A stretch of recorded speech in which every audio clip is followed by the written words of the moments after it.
शिवकालीन वाघनखं आता नागपुरातील मध्यवर्ती संग्रहालयात ठेवली जाणार। साताऱ्यात छत्रपती शिवाजी महाराज संग्रहालयात ठेवली होती वाघनखं। गेल्या 7 महिन्यात 4,30,000हून अधिक शिवप्रेमींनी बघितली वाघनखं।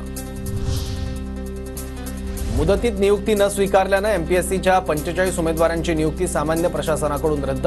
एमपीएससी गट ब 2023च्या परीक्षेत 164 उमेदवारांची नियुक्ती झाली होती। सहाय्यक कक्ष अधिकारी पदासाठी नियुक्ती झाली होती। मुख्यमंत्री देवेंद्र फडणवीस यांचा संवेदनशीलपणा। गडचिरोलीच्या अतिदुर्गम भागातील 17 वर्षीय गरीब मुलावर मोफत उपचाराचे निर्देश। मुलाच्या आईने मंगळसूत्र विकून रुग्णालयाकडे जमा केले होते 1 लाख रुपये। अहिल्यानगरमध्ये 67व्या महाराष्ट्र केसरी कुस्ती स्पर्धेचा आज अंतिम सामना। वाडिया पार्क मैदानात कुस्तीचा थरार रंगणार। विधान परिषदेचे सभापती राम शिंदे आणि मंत्री राधाकृष्ण विखे पाटील उपस्थित राहणार। पाटबंधारे प्रकल्पातील पिण्याच्या पाण्याचे आरक्षण करण्यासाठी जिल्हास्तरीय पाणी आरक्षण बैठक संपन्न। यंदा धरणातील उपलब्ध पाणीसाठ्याच्या वापराचे योग्य नियोजन करा। पालकमंत्री चंद्रशेखर बावनकुळे यांचे निर्देश।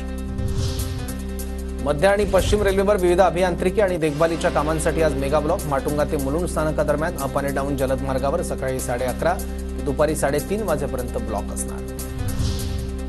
महाराष्ट्रात संशयास्पद जीबीएस रुग्णांच्या मृत्यूची संख्या 5 वर। राज्यात आतापर्यंत 124 जीबीएस रुग्णांची नोंद। पाण्याचे नमुने तपासणीसाठी पाठवण्यात आले। पुणे नागपूरनंतर अमरावतीत जीबीएसचा शिरकाव। दर्यापूर आणि पथरोटमध्ये जीबीएसचे 2 संशयित रुग्ण आढळले। 16 वर्ष वयोगटाच्या आतील दोघांवर उपचार सुरू।